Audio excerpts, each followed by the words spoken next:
영원한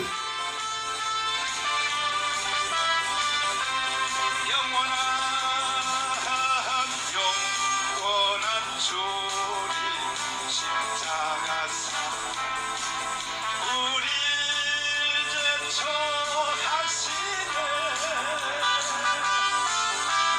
복음 들고 예루살렘 향해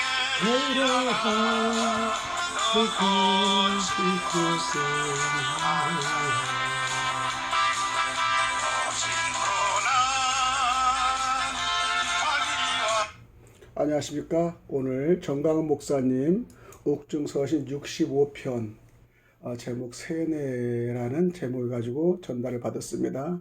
오늘 정강은 목사님의 말씀을 우리가 전달을 하는데 오늘은 특별히 저의 음성으로 진행을 보내드리겠습니다. 여러분 오늘 방송을 들으시고 좋아요와 뉴스천사 좋아요를 눌러주시고 구독 눌러주시고 꼭 함께 또 동참해 주시기 바랍니다. 읽겠습니다. 존경하는 국민 여러분, 오늘은 참으로 오랜만에 우리의 눈을 활짝 밝혀준 날입니다. 조선일보 2020년 4월 13일에 보도된 강천석 논설위원회 고문을 소개합니다. 잘 들어보시고 모든 국민들이 함께 같이 읽도록 해 주십시오. 강천석 칼럼의 4월 15일 선택이 우리 자식과 손자들 운명 결정한다. 집권 3년 만에 나라 족보 바꿔버린 정권 이대로 두면은 후손들에게 포퓰리즘이라는 전염병, 유전병, 풍토병 물려줄 것입니까? 잘되는 나라는 나와 너로 갈려 피 터지게 싸우다가도 그들이 등장하면 언제 그러냐는 듯 우리로 하나가 됩니다. 그들에게는 위협적 강대국의 출현, 전쟁, 역병의 유행, 경제재난, 천재지변 등 여러 가지가 있다. 안 되는 나라는 위기가 닥치면 더 거칠어진다. 지도자의 정치 스타일이 이런 차이를 크게 벌린다. 문재인 대통령이 취임하고 국경일, 기념일, 추념일, 심지어 사관학교 졸업식마저 논란 없이 지나간 경우가 드물었다. 연설마다 어김없이 분쟁의 씨앗을 뿌렸기 때문이다. 대통령의 말은 통째 거짓말이 아니라 약간의 진실을 섞어 놓아 더 위험하고 역사의 현장을 모르는 젊은 세대들은 현혹되기 십상이었다. 제주 4.3 사건 7.2주년 추념식 연설이 그렇다. 대통령은 누구보다 먼저 통일정부 수립이라는 간절한 꿈을 꾸었다는 이유로 제주는 처참한 죽음과 마주했다고 했다. 국군이 어느 날 갑자기 미쳐 날뛰며 주민들을 향해 총을 쏘기 시작했다는 말로 들린다. 젊은이들 상당수는 전교조 선생의 역사 수업이 옳았구나 했을 것이다. 제주 출신으로 4.3을 직접 겪고 그걸 소재로 많은 소설을 쓰고 여러 문학상을 받은 작가 현기련 씨의 증언에 따른 4.3의 앞부분과 뒷부분은 이렇다. 5.10 총선을 앞둔 1948년 4월 3일 새벽 2시 한라산 여러 오름에서 봉화가 올랐고 그걸 신호로 무장한 남로당 인민유격대가 12곳 경찰 저서를 습격해 경찰관, 선거관리, 관계자, 우익인사와 그 가족들 살해하거나 테러했다. 이 혼란으로 북제주 2개 선거구가 투표자 미달로 선거. 국군과 경찰 토보대의 반란 진압 과정에서 많은 주민이 억울한 죽임을 당했고 이 사건으로 노출된 국내 남로당 가담자를 색출하면서부터 일부 무리가 있었다. 그러나 남로당 가담자들이 굴에 그대로 잠복한 상태에서 6.25를 당했더라면 전선배후에서 반란이 일어났을 것이다. 전교조 교사들은 4.3의 앞부분에는 입을 다물고 뒷부분 일부만 강조하여 학생들을 세뇌했다.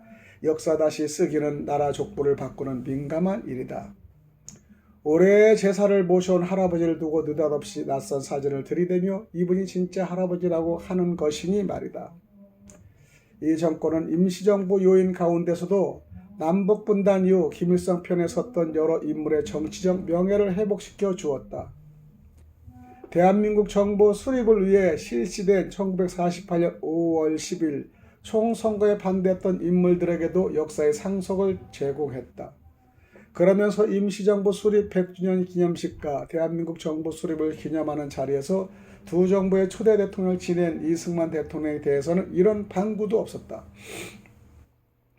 박정희 시대는 전설 속의 암흑천지가 돼버렸다. 이대로 두면 대한민국은 머지않아 자식이 아버지 할아버지를 바꾼 세상에 둘도 없는 나라가 될 것이다. 말 이전에 생각이 있고 말 이후에 행동이 따른다.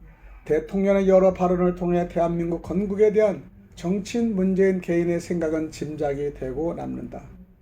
만일 대통령이 1948년 성년의 나이였다면 누구보다 먼저 통일정부 수립이라는 간절한 꿈을 꾸면서 5.20 선거에 반대하고 남북 합작 통일정부 수립 운동에 뛰어들었을 가능성이 크다.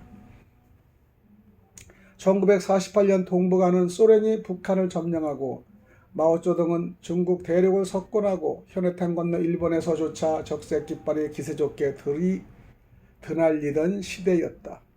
그 상황에 소련과 김일성의 신용을 따라 좌우 합작이 성사됐더라도 그 정부는 며칠 안가 붉은 바다 밑으로 침몰했을 것이다. 그랬더라면 대한민국도 없고 대한민국 대통령 자리도 없고 오늘의 문재인 대통령도 없었다. 투표날이 며칠 앞이다. 코로나 먼지는 모든 것을 덮고 하늘에선 돈뭉치가 쏟아지고 있다. 그 덕에 햇볕 뜨는 날에는 우산을 팔고 비 오는 날에는 양산을 팔던 정권의 갖가지 어리석은 정책 실패도 꼭꼭 숨었다.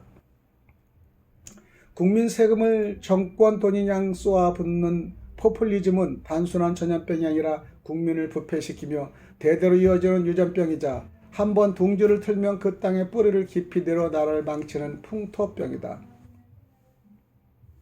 투표소 앞에서 해로운 정권과 유쾌하지 않은 야당 사이의 선택이라고 고민하는 유권자라면 이 점을 깊이 생각해야 한다. 이제 지식인들과 언론의 원로들이 일어날 것 같습니다. 저는 사실 조선일보가 박근혜 대통령 탄핵에 앞장서는 것을 보고 조선일보를 좋아하지 않았습니다. 탄핵하지 않고도 얼마든지 박 대통령과 청와대를 바꿀 수 있을 텐데 저렇게까지 해야 하는지에 대해 실망했고 그 후로 조선, 중앙 등 동아일보에 대해서 시대적 사명을 다했구나라고 생각했습니다. 그러나 이제 그들의 본질을 깨달고 돌아오는 것 같습니다. 모든 국민들이 강천석 논설 의원과 같이 일어나야 할 것입니다. 정강은 목사 드림. 여러분 이 말씀을 듣고 많이 깨우치고 또 여러분들 주변에 친지들이나 그 다음에 후배들, 그 다음에 학생들에 많이 전달해 주시기 바랍니다. 감사합니다.